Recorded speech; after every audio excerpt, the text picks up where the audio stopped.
Hello दोस्तों, कैसे हैं आप सभी लोग। आप सभी को राम राम। आज मैं उत्तर प्रदेश के कानपुर जिले की बहुत बड़ी खबर बताने जा रहा हूँ।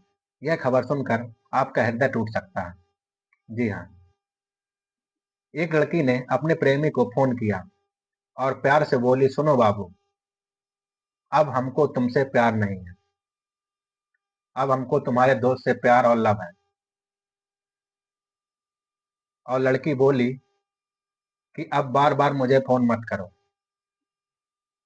यह सुनकर लड़का का दिल टूट जाता है और फिर अपने घर रात पर फांसी लगाकर अपनी जान दे देता है।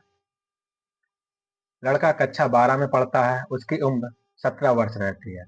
उसका नाम हृदय राय रहता है, जो कानपुर के भारती नगर इंटर कॉलेज में पढ़ता है। जब माँ देर रात अपने बेटे के कमरे की लाइट जलती देखती हैं और कमरे जाती हैं, तो वहाँ की हालत देखकर माँ की चीख निकल जाती है और रोने लगती हैं।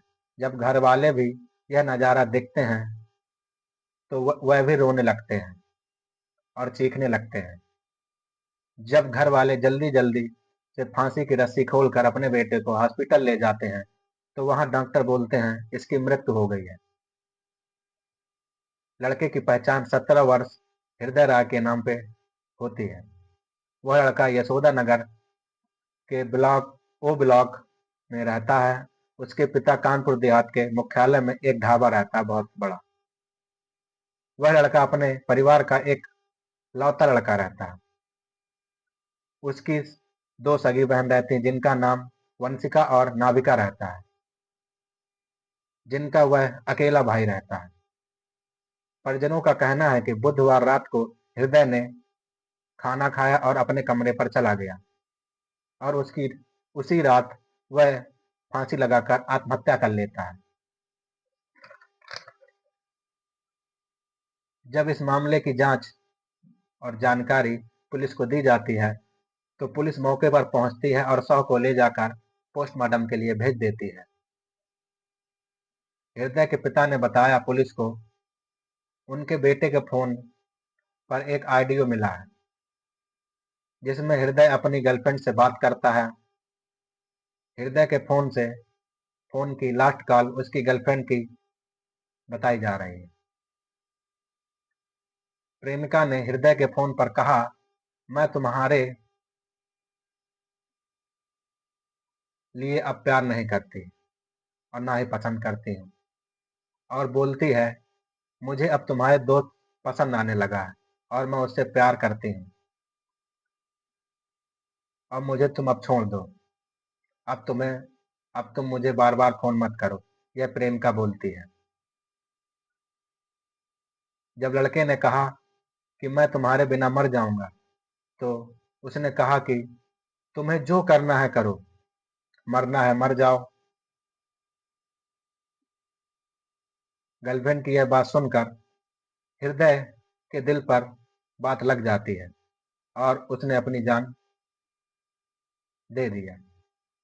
हृदय के पिता ने पुलिस को बताया कि हृदय की मुलाकात उसकी गर्लफ्रेंड से कन्नौज में 1 साल पहले हुई थी।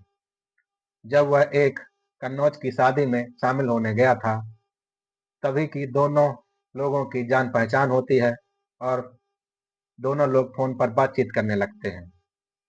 फोन पर बातचीत करते करते प्रेम प्रसंग शुरू हो जाता है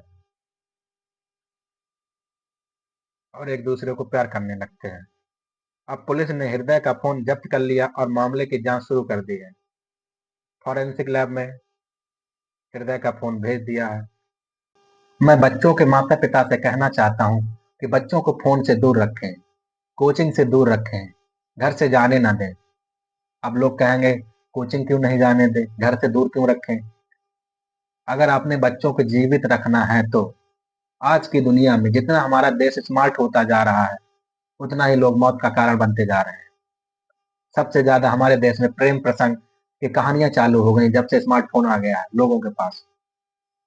मैं अपील करना चाहता हूँ उन माता पिताओं से कि अपने बच्चों का ध्यान रखें, ख्याल रखें और उनकी हर बात को टाले ना। जो बात अगर आप पकड़ते हैं तो उन्हें ध्यान से सुनिए और ध्यान से रखिए कि हमारा बच्चा क्या कर रहा है। नैनथा आप देख रहे हैं पेपर पे आए दिन क्या क्या निकल रहा है। लड़की के चक्कर पर बेटे ने जान दे दी, गर्लफ्रेंड के चक्कर पर पुल से कूद गया, लड़की ने दिया धोखा तो बस उनका बच्चा ट्रेन के सामने कूद गया। आजकल ये हो रहा है, लड़कियां भी मर रही हैं प्रेम के चक्कर में। मैं ये नहीं कह रहा कि लड़के ही मर रहे हैं, लड़कियां भी मर रही हैं। होटल पर जाकर फांसी लगा दे रहे हैं, घर पे फांसी लगा ले रहे हैं, घर से भाग जा रहे हैं, शादी कर ले रहे हैं। आखिर ऐसा क्यों क्यों कर रहे हैं बच्चे? क्योंकि हम लोगों ने अपने बच्चों को छूट दे रखी है स्मार्ट के जवानों पर। बच्चे मान नहीं रहे हैं, बाइक चला रहे हैं, स्कूटी चला रहे हैं, कार से घूम रहे हैं, अपने दोस्तों के यहाँ जा रहे हैं, पार्टी कर रहे हैं। मेरा सभी से निवेदन है, अपने बच्चों का ख्याल रखें और ध्यान रखें। जय हिंद, जय भारत।